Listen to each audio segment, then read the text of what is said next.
Nag-uusap po.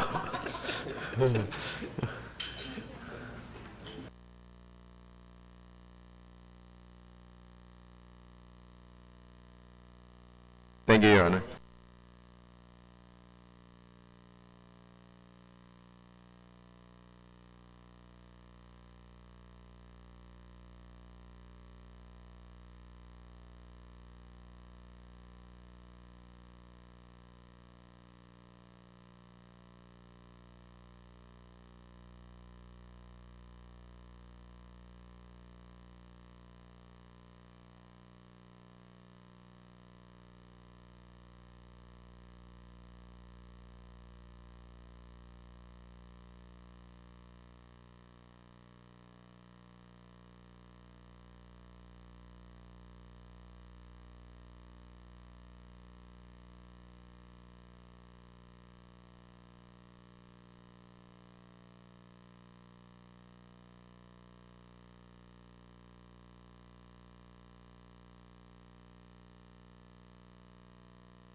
Can we request our guests to kindly situate themselves in their respective seats? We will convene in a minute.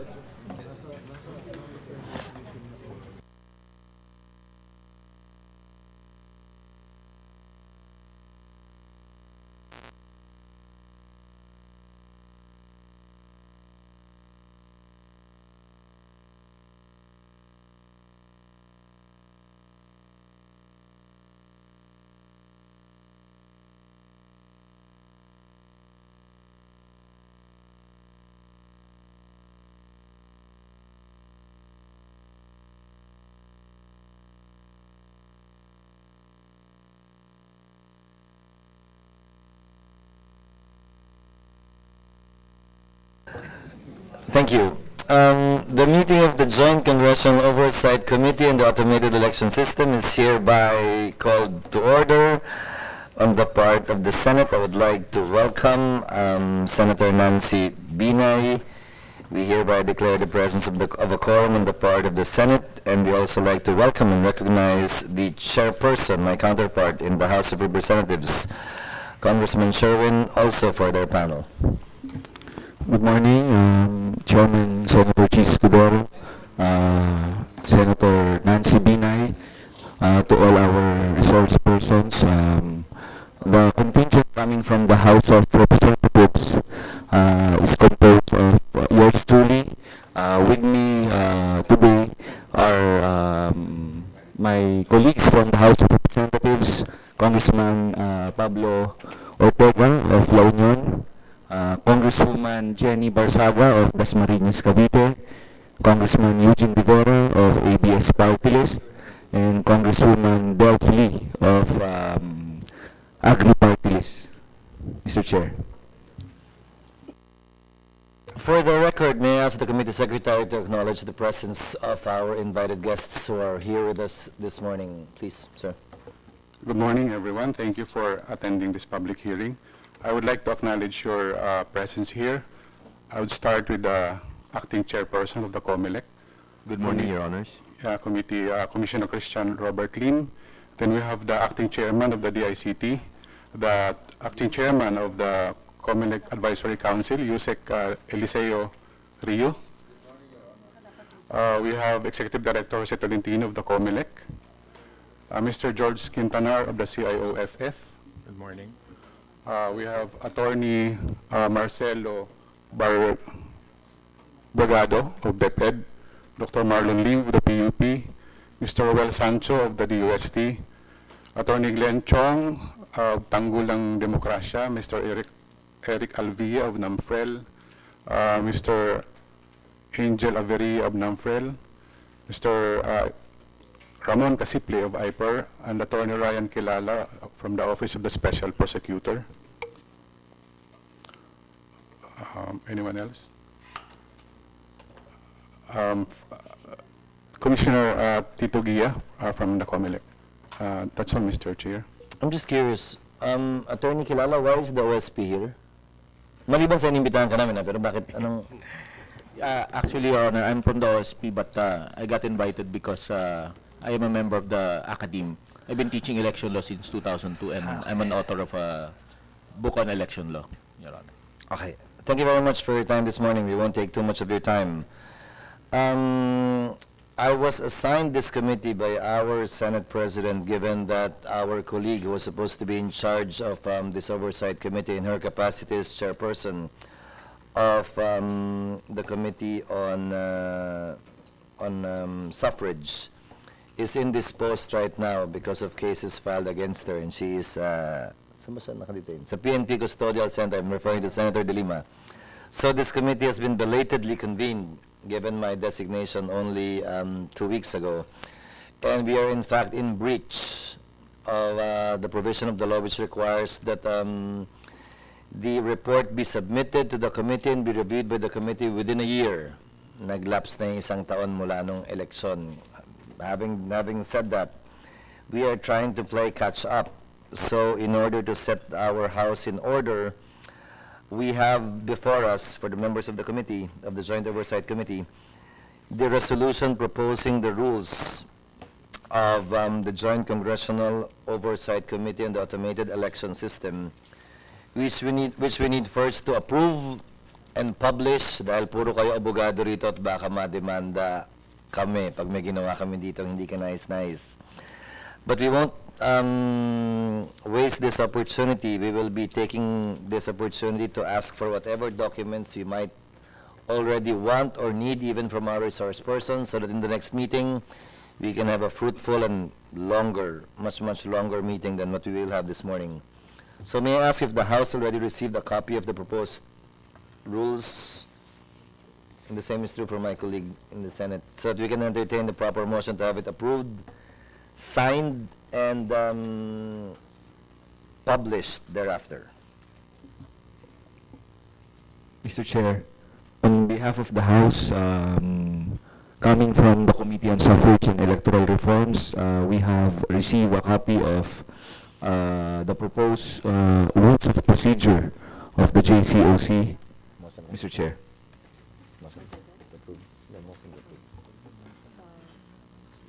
Thank you, Chairman Sherwin.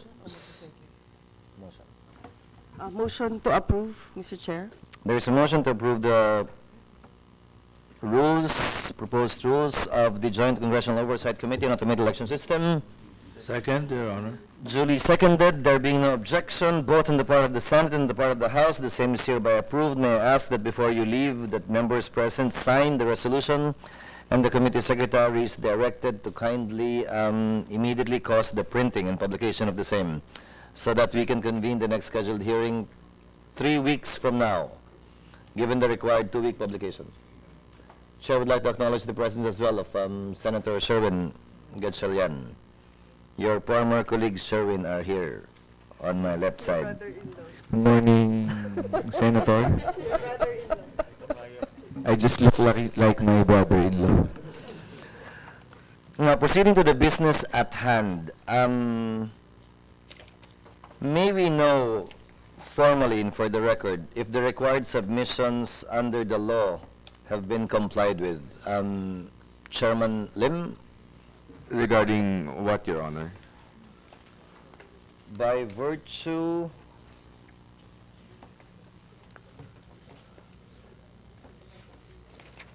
yung report on the, I'm looking for the provision, yung report on the recently concluded elections,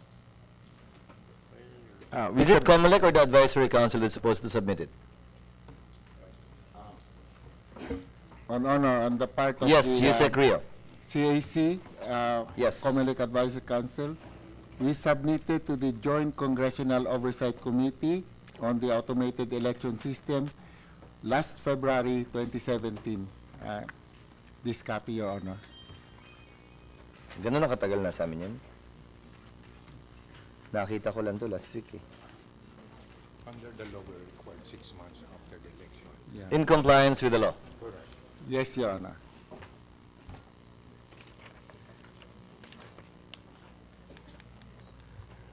Secretary is directed to furnish all of the members with a copy of the same, including those who are not present. Feel free, Sherwin. On the part of the chair,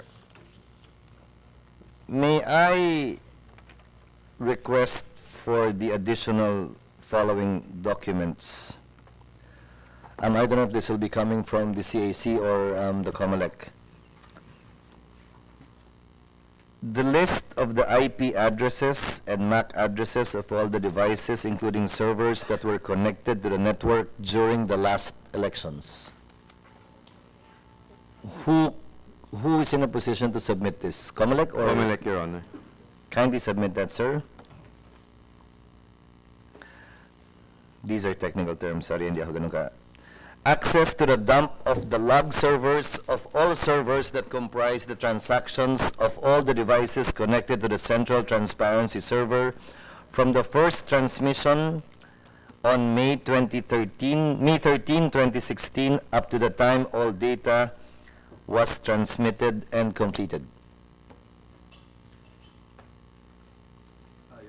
If Yes. I may. I think we also have a copy of the letter of Attorney Lara Sabal. Yes. I think what we will do, Your Honor, subject to the protection order issued by the PET, we will just comply with the listed requirements and submit that to the JCOC, Your Honor. What's the protection order issued by the PET?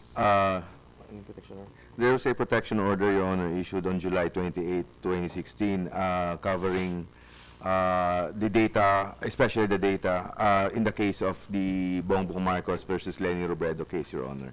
So therefore, like example for access to the EMS wherein the dump server is located, we may have to secure the consent of the PET before we can access that and provide it to you, Your Kayo na kumuha ng consent? Yes, Your Honor. Ha? Kindly Yes. inform them We'll that it's just give being you update. requested by the Oversight Committee.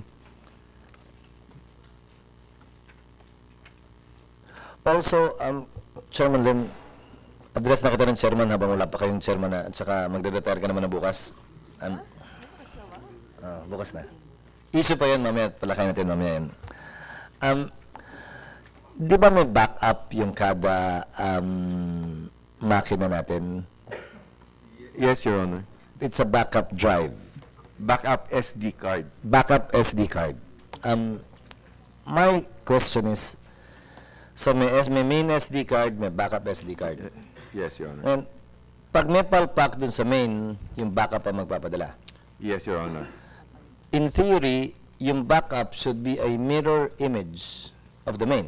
Yes, Parang Your Honor. carbon copy lang siya, di ba? Mhm. Do you have any data as to how many of the backup cards were used in the last elections in relation to how many of the main cards actually transmitted in the main elections? No, Your Honor. Why is that? Why was that not part of the system?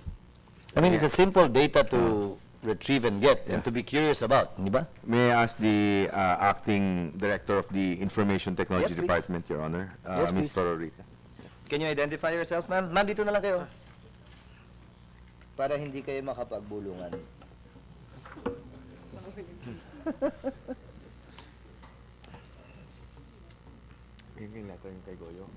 Good morning, Your Honors.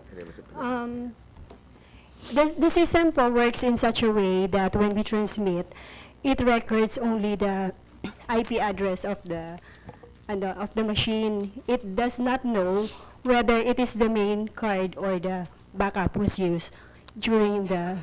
Why is that? That's my basic question. Why is that? Wala ba tayong interest malaman kung wala bang separate identity or control number yung backup? There is a control po, pero it's a manual, but it's not indicated in the transmission. Ang system po only knows that the machine transmitted, but from where, Kung main or kung main backup? or backup, hindi po. Because actually, ang transmission po talaga is always looking at the main port, not from the backup. Only sa last minute lang na, sa closing of elections lang, nako-close yung backup. But the backup will kick in when the main does not. It's not automatic po. When the backup is corrupted, we have a process po of No, when the main is corrupted, when the main is corrupted, we have a process of transferring yung backup to the main. So, laging main po ang source ng so transmission. presumably it's in the minutes of the BI. Yes po, supposedly. So there's a way to get it. When we open the minutes po siguro. Ni walang report na sinubmit? Walang consolidated report na sinubmit kung ilan yung backup na ginamit?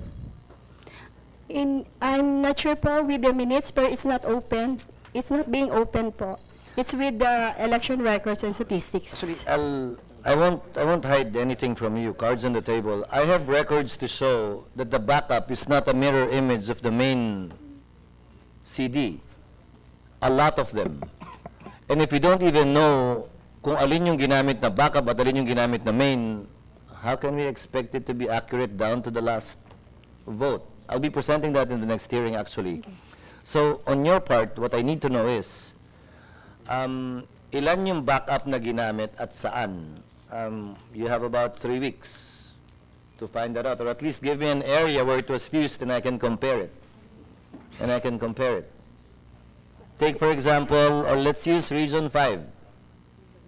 I have the data in Region 5. So show me and identify for me saan-saang area sa Region 5 ginamit yung backup. And kindly print out and bring those backup drives here so that we get to check if it is indeed a mirror image of the main, as it should be. Ma'am, can We'll you do try that? to get the consent also, Your Honor, of the PET on bringing of the SD cards, no? Because even a simple movement from one office to another, we have to secure the consent of the PET. Would there be a need for us to write directly to the PET? It would greatly help, Your Honor. We will write. Committee Secretary is directed to communicate directly with the PET with respect to these requirements. But ma'am, on your part, the minutes, ilan yung backup na ginamit? The PET would not have that record. It will stay within Comelec, and it's an internal procedure on how to identify kung alin. Ha, ma'am?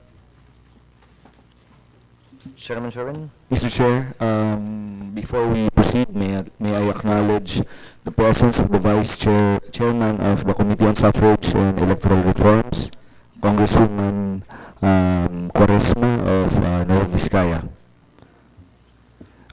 Mr. Chair, may I pose some questions on the Acting Chairman of Comelec?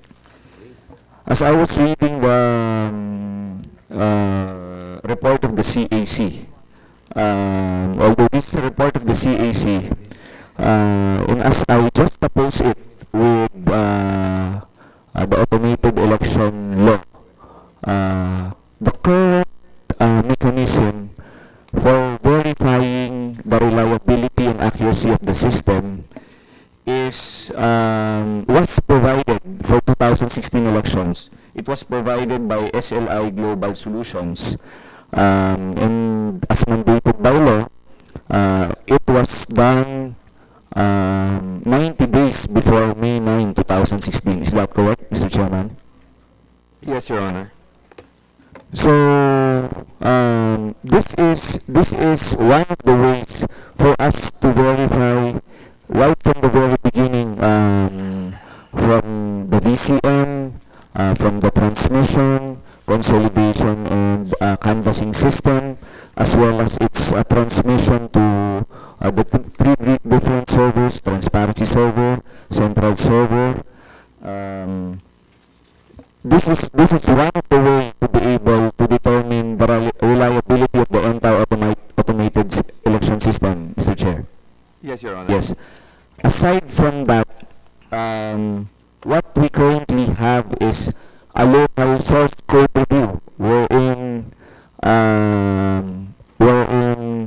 representatives from different political parties, different NGOs, stakeholders of elections are given the opportunity to see how it's being done, its reliability in relation to source code. So this is the second manner of verifying its reliability. Yes, Your Honor. prior to actual casting of votes and its counting. Yes, Your Honor. And then, as I read it, I saw also that the third one is the random manual audit, which is composed of pre-selected municipalities and cities of clustered precincts. Yes, Your Yes. Honor. What has arisen, just what like Senator Co-Chair, Senator Chi said earlier, from your end, do you believe that with these mechanisms in place, do you think this is a foolproof system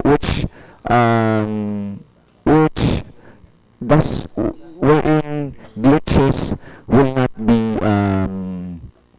happen in the course of an actual automated election law? First of all, Your Honor, if I may just add one more thing, no? One of the checks that we implemented for the first time in 2016, but we never did before, was we conducted a hardware stripping. Only the political parties know this. We invited them. We had technicians from Smartmatic flown in from Taiwan, and they opened the machine up to the bare bones, no? so they could see all the chips inside the machine. And we had a volunteer from one of the political parties, I think it was Attorney Ivan Uy of UNA. He went to the warehouse, he pointed to a machine at random, and we also opened the machine to see if all the setup, the chips are the same. No? We just could not publicize that because it was very confidential in case of proprietary information of the machine. No? But that's one test that we added for the 2016 elections. No? Going to your question, Your Honor, I would say that there's really actually no system that's actually foolproof, absolutely foolproof. No? There's really no 100%. The issue is compensating controls. Do you have compensating controls if something wrong happens? And that's one of the factors that is required of the technical committee. That one as basis for the certification is that do you have compensating controls? So in case something wrong happens, no, and which we have a contingency plan for that matter, no. As much as possible, in any automated system, there's really no 100% foolproof. But the best is what you can prepare to make sure it's near absolute foolproof, Your Honor. Thank you, Mr. Chair. Well, I was reading the entire report, and I was reading also the law. I was telling also my co-chair earlier that isn't it from the time that the automated election system was crafted into law, and since there was also some sort of pressure to be able to execute it way back in 2010, and there were some glitches. 2013 glitches in the delay in the transmission of the results. My only point is that the reason why we have an oversight committee that was created by virtue of the automated election system law is that to make sure that through the years from the dates 2010, 2013, 2016, in 2019, we will be able to at least make a miniature of the glitches to be able to have the actual voice of the people to their votes. Okay. So, yes. I may comment on that, Your Honor. So it's been saying elections will always be a work in progress. No, it's always for every election room for improvement. So if you look at how the system we made for 2016 was that if you look at 2010 and 2013 in terms of encryption, it was at 128, but for 2016 it was 256. So it's harder to crack now. In 2013, we discovered that there were lines appearing caused by dirt, external objects going inside. But in 2016, if you look at the machine is a no-contact machine, does not have a Mylar system already. It also has a self-detection system, wherein if there's going to be dirt that's going to cause marks on the ballot, it will be detected, and you have self-cleaning sheets. No? If you look at 2010, 2013, we use CF cards. A problem with CF cards is that they use pins when you insert them, and if the BI is in a hurry and the pins break down, then basically that's a useless CF card. Now we use SD cards, which are more durable as compared to CF cards. If you look at 2010, 2013, only the main CF card had had digital images of the ballots, but the backup CF card did not have. Why? Because the processor of the machine then did not have the capacity to copy. It will take about 6 hours to copy from one CF card to another. But because of the more improved processor in 2016, it was near simultaneous that every time a ballot was inserted, it would automatically copy to the backup card. Now the difference was that in case the main card got corrupted, you would use now the backup card as your main card, and you have a blank SD card that was going to be your backup card. That was in 2016. But in 2010, 2013, if your main card was corrupted, then you had to call the warehouse in Manila, in Cabuyao, for them to ship a CF card to the site so that they can have the elections, no? So it's really a work. There's a lot more improvements, and I think we're also looking at if there were ever mistakes made in 2016. That's always room for improvement for 2019, Your Honor. Well, on a different note, Mr. Chairman, since you will be retiring tomorrow, and you've been the head of all this technical matter of the Commission, in the meantime, do you have any idea who among your colleagues will be stepping up to spearhead the technical aspect of the automated election system? Thank you, Your Honor. Yesterday, during the en banc session, we have designated Commissioner Al Pareño to be the acting chairman after I retire in February 2, Your Honor. For the Project Management Office, we have designated Director Teopisto N. El Nas Jr. as the Project Management Director, Your Honor, moving forward. Thank you. Mr. Chair, one last point. Yes, please. On the part of the CAC, I understand that it is also one of your recommendations that for the 2019 elections, you will be having you suggested or recommended that there will be a different head, or to start with, a different team, a project management team for the 2019 automated election. National and local elections, rather. Yes. Acting Chairman Yusek Rio, you're recognized. Good morning, Your Honors. Thank you for that question, Your Honor. Yes, that was in our recommendation that in the next national election, 2019, we should have a counterpart or a focal person in Comelec that could speedily interact with us or we with them in any matters that concerns, technical and other matters that concerns the procedure of the elections, Your Honor. Thank you, Chairman. Sir, were you consulted with respect to the option exercised by Comelec? Was the CAC consulted with respect to the option exercised by Comelec to buy the Smartmatic machines? Yes, Your Honor. We were consulted, and this was still in the time of Secretary Salalima. The CAC deliberated on it, and we came up with our recommendation, passed to the Comelec, and I think to the effect that in your particular question, Your Honor, that it would be more that they can exercise the option to purchase. They can, it's under the contract, but yes, should they? And to add more voting machines, we call it in general VCM and PCOS are OPM. They can increase the number of OPM machines for the 2019 election so that the lines will be shorter by considering refurbishing part of the old PCOS that is still economically. So you gave a green light to it? Yes, Your Honor. Can you submit to us the recommendation of the CAC in this regard, and also on the part of the Commissioner Lim, just to clear the air, and before you retire, a day before you retire, for you to be able to air your side with respect to allegations, for example, that it was a midnight deal, that it did not go through the process.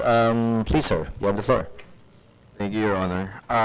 The en banc resolution approving the exercise of the option to purchase was made on December 18, 2017, no?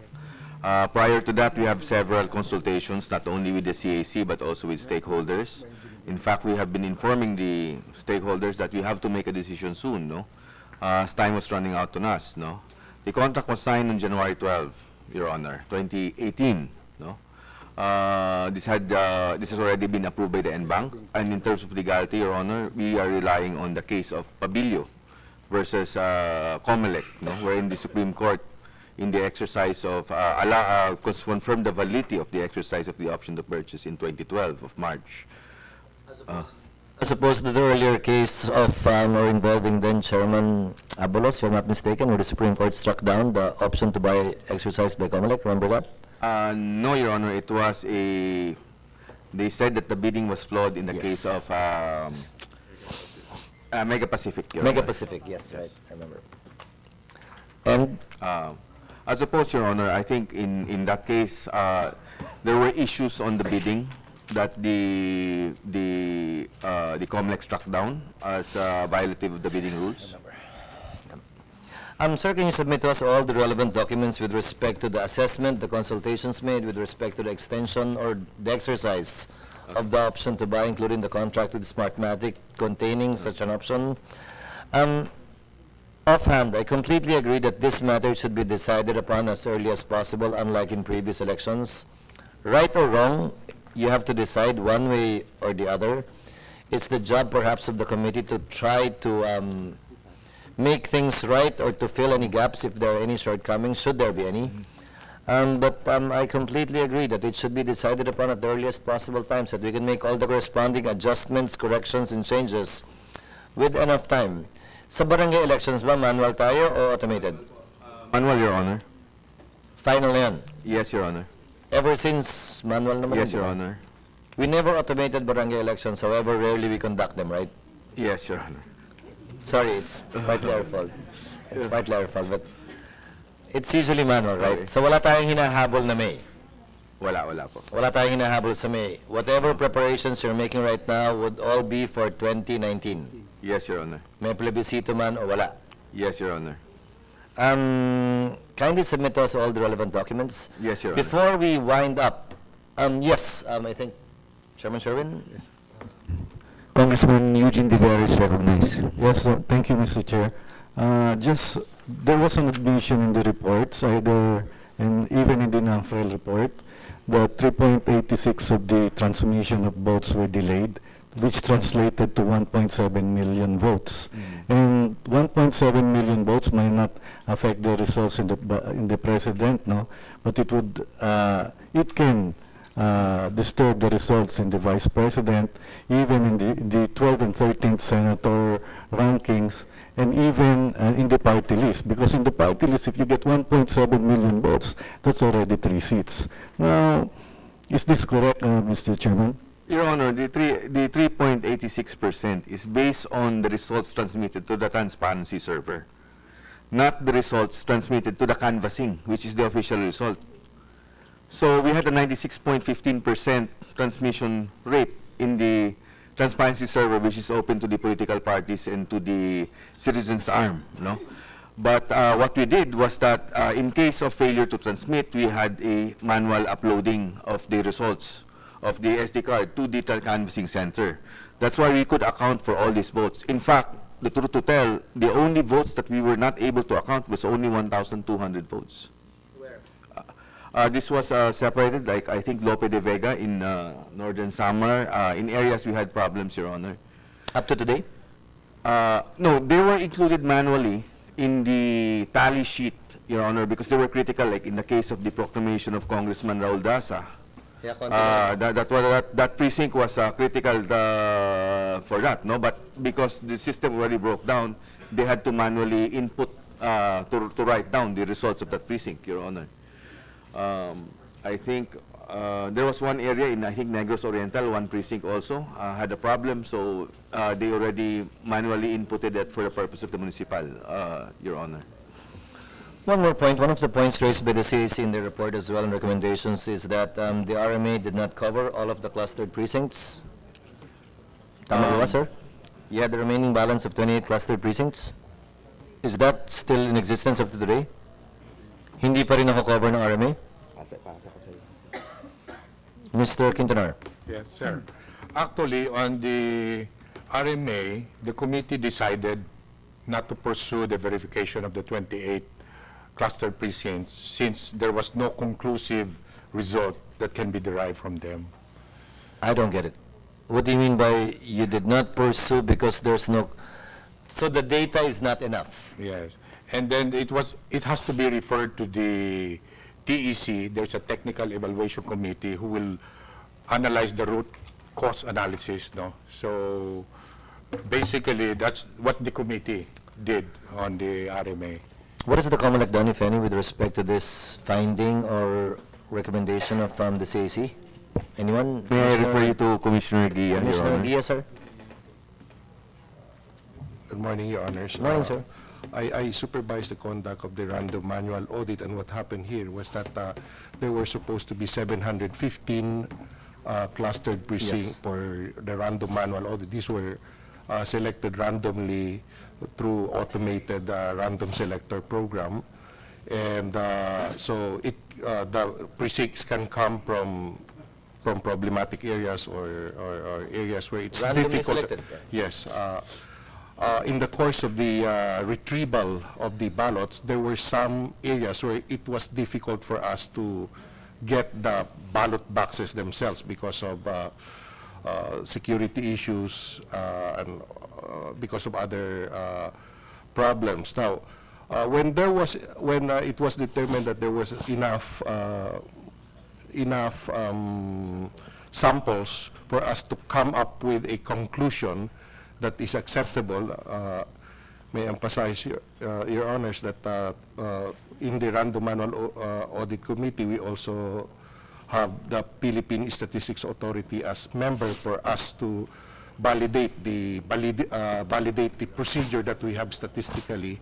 And it was determined that what we have was already enough to come up with a conclusion, and we need to have the conclusion sooner at that time. So what we did was just to make a conclusion, be transparent with the number of precincts that were not included but were supposed to be included, and submitted in the committee, the Random Manual Audit Committee, submitted a list of these precincts to the Commission and Bank for its disposal. Can you submit to us, sir, all the relevant documents with respect to the RMA conducted, including its presentation to the Commission and Bank, as well as the resolutions connected with the RMA? I think the Random Manual Audit Committee, Your Honor, has already forwarded a copy of our report to the JCOC, but we will also do that. Kindly do it again, because I don't know where and how it was submitted, given that, as I said earlier, I just took over this committee. There was no attempt to fill in the 28 CPs via a random selection all over again, if only to come up with a complete set of 687? 715, Your Honor. 715, sorry.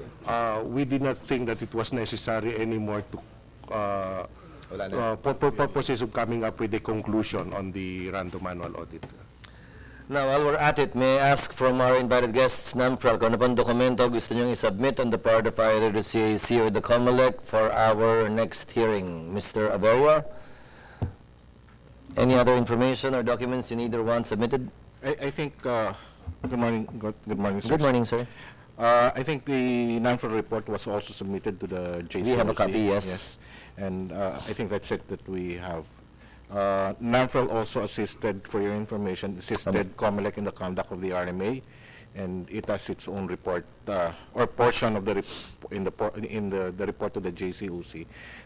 Section on the RMA observation is included. Thank you very much, sir.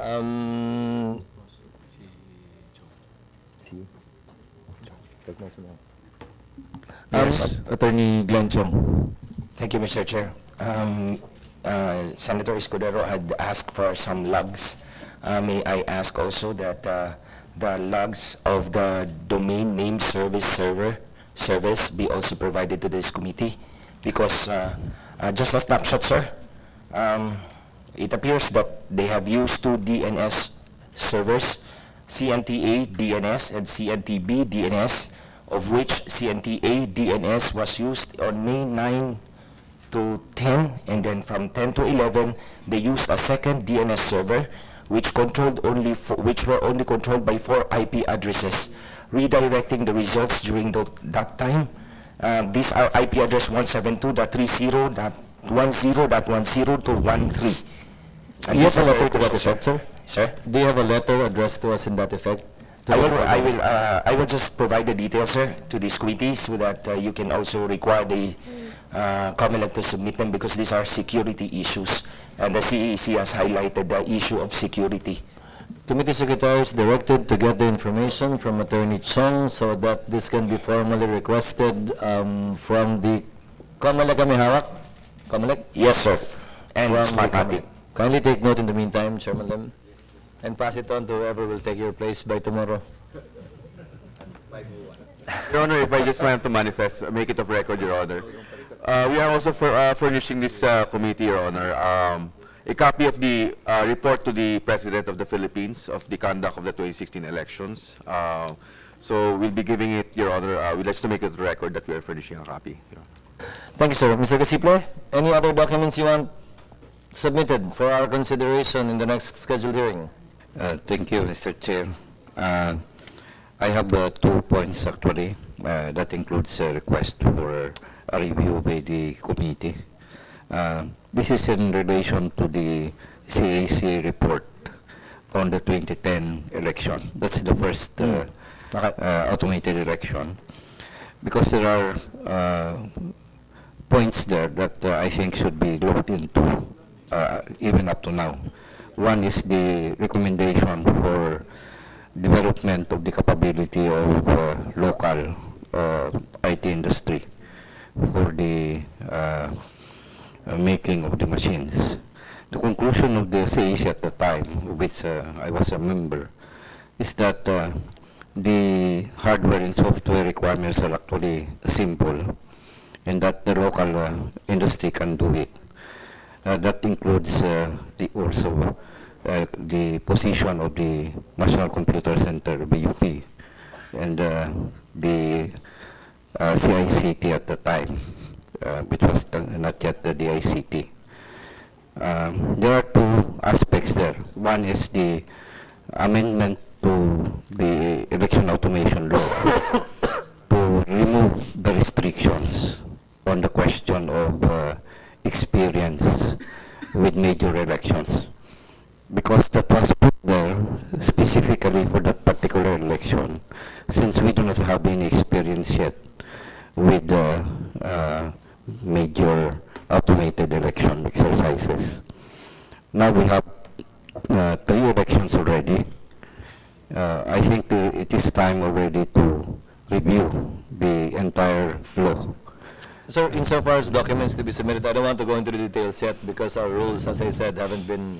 Yes, that would be the document, the CAC report. And I would like Sir, please submit I to us. would like to have the Comelec, go over it and what happened to the recommendations of that particular CAC. An update, sir, on that? Kahit submit na lang, sir. You have it? Actually, sir, we resubmitted it in our latest report brought to you 4th of August 2017. The same recommendation was... in relation to what Mr. Casiple is saying? Yes, Your Honor. Thank you, sir. Attorney Kilala? Boy? None, Your Honor. Boy. Good morning. Former Chairman of the Comelec. Yes, boy, you want anything to be produced? From the PPCRB, any documents you want submitted for the consideration of the committee? I'm not so sure if we submitted formally our 2010, 2013, and 2016 reports, but we do have those reports in the office, so we will going to send each reports after election of PPCRB handbook to the JCOC, sir. Please do so, sir. Kindly submit it to me. Ms. Kimson, you're with what group?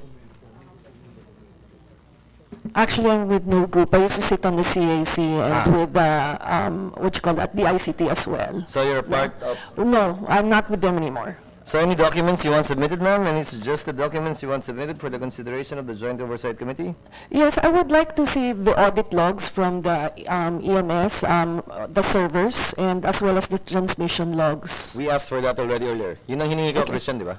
Okay, but can we get one from the telcos as well, please?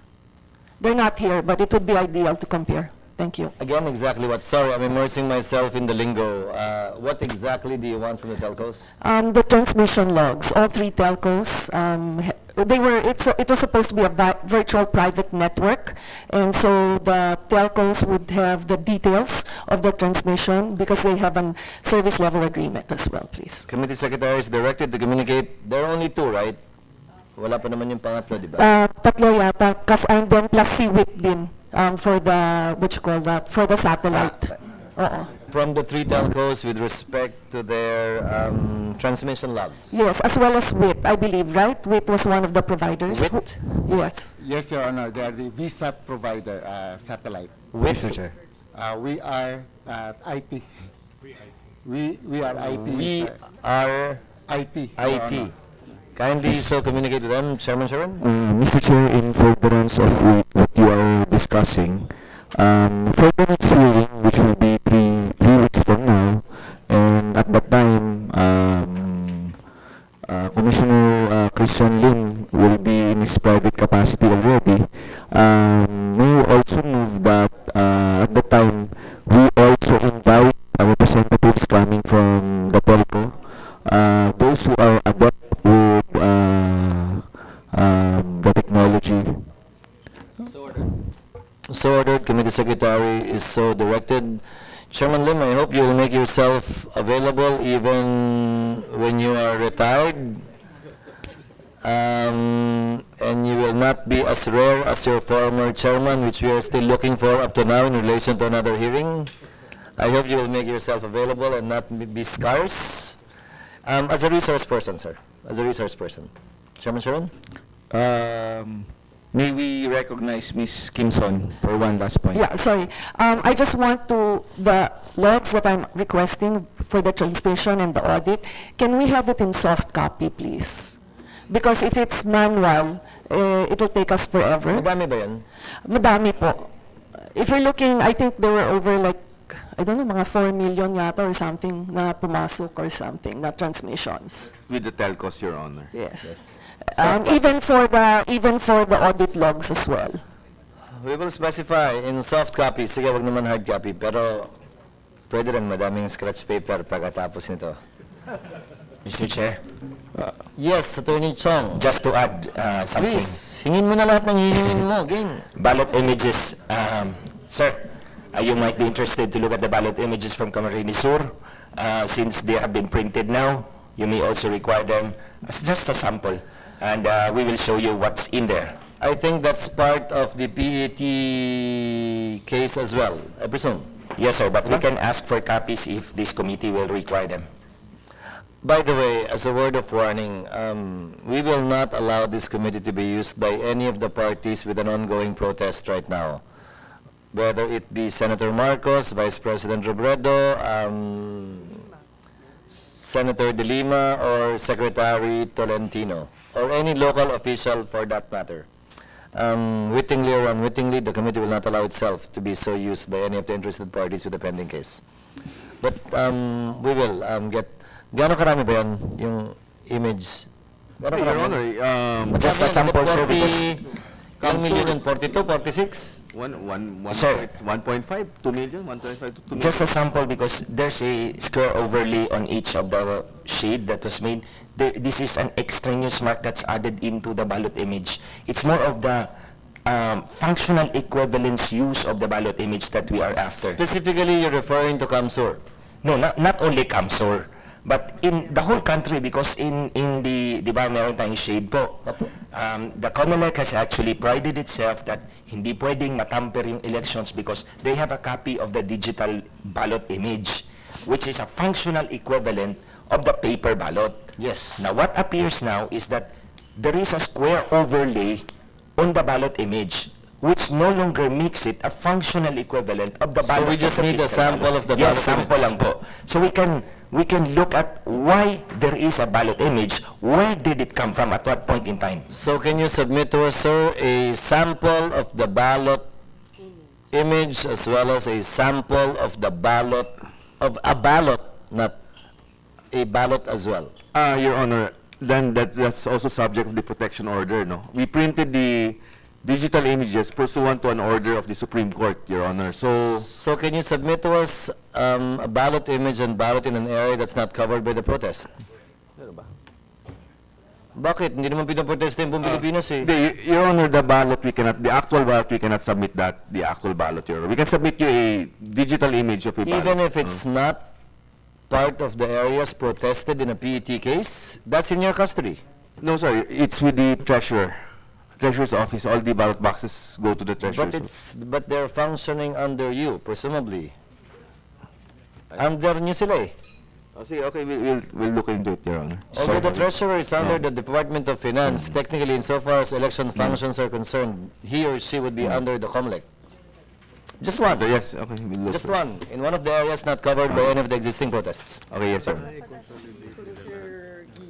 Oh, Commissioner Gia, yung lahat ng inoohan ni Commissioner Lim, inoohan mo na rin yun, ha? Yeah. He is our chairperson right now. Kaya sa lahat ng inoohan niya. Kaya nga, Chair. You know, the military, just like some of the other religious sects, are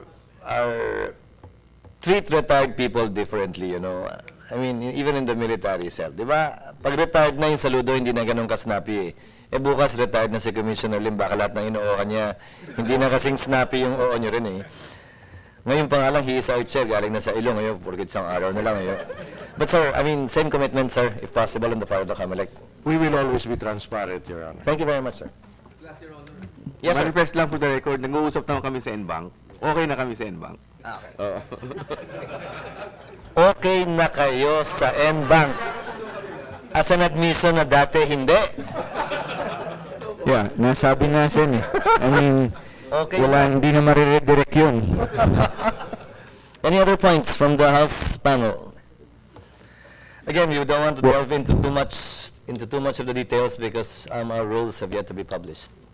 So, sobrang dami ng abogado rito, ayoko malagay sa alanganin. On the part of the House, Mr. Chair, same as what you've said earlier, the House contingent would not also allow the JCOC to be used in furtherance of any political ends. So we are just here to make sure that we will be improving our automated election system in 2019. So, Mr. Chair.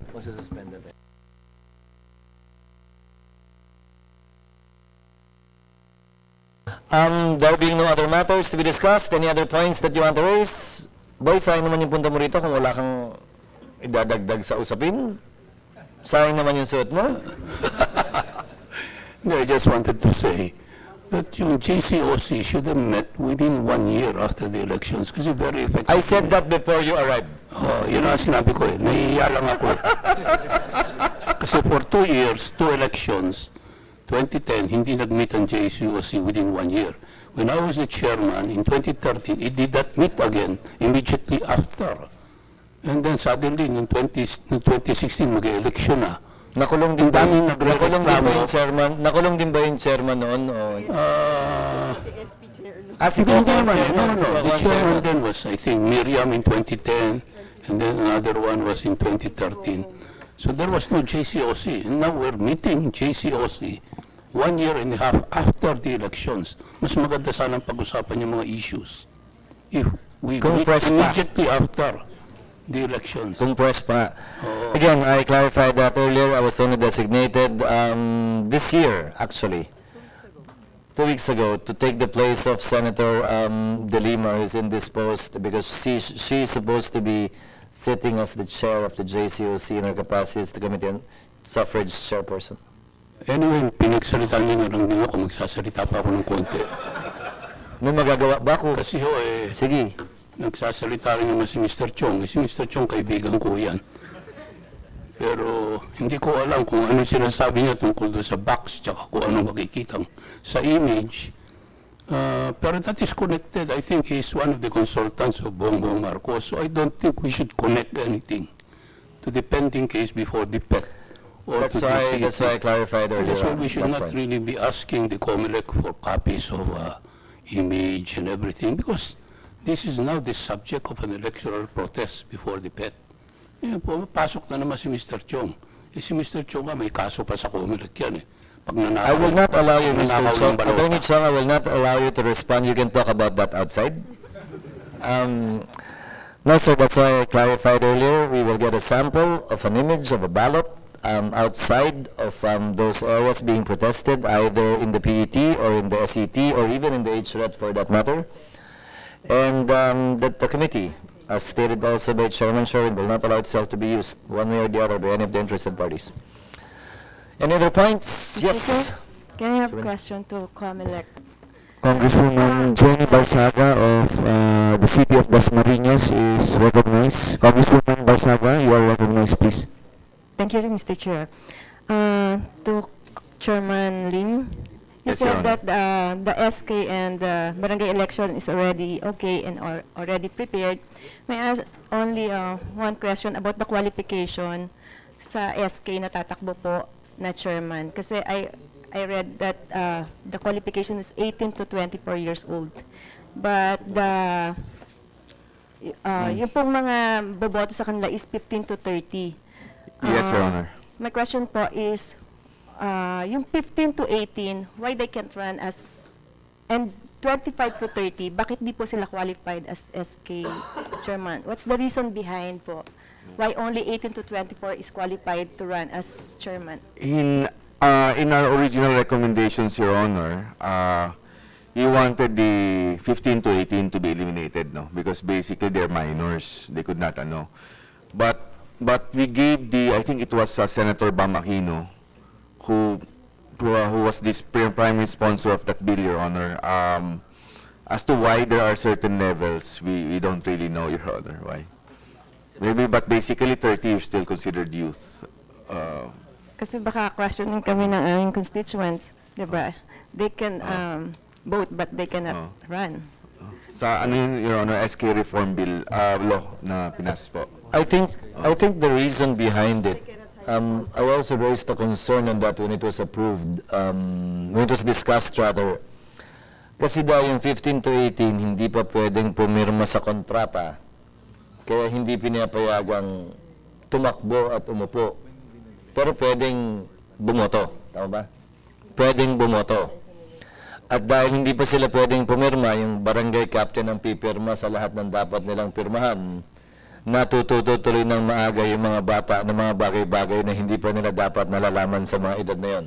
I think that is the reason cited during the debates. Mr. Chair, how about the 25 to 30? It's the law, Your Honor, no? But I would suppose, no?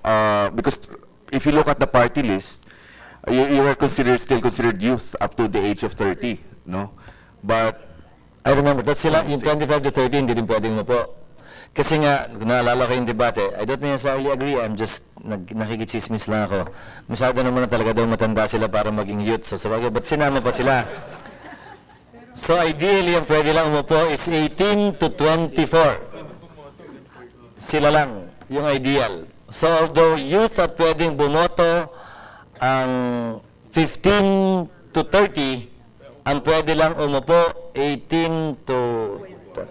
Actually, Senator Bam is a member of this committee. I'll make sure that he's here in the next scheduled hearing. Probably, Mr. Chair, iba yung age requirement to be voted upon and iba yung age requirement to be able to vote who you want to represent you. Because age is just a number, eh. Diba? Anyway, Mr. Chair, my last few points, so I will direct this to Chairman Robert Lim and also to Commissioner Gia. So, as what Co-Chair Senator Cheese Escudero said earlier, since the Comelec has decided already to purchase the 94,000 machines, which was leased in 2016, more likely that we will use that already for 2019. Yes, Your Honor.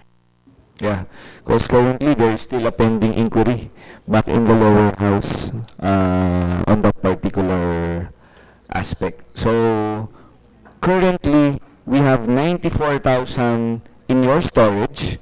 Your Honor, the total was 97,350. 350. So currently, we have 97,350 plus the ones that we've used way back in 2010. Yes, Your Honor, it's about 78,000. All right. Thank you, Mr. Chair. We'll just take note of that. Mr. Chair.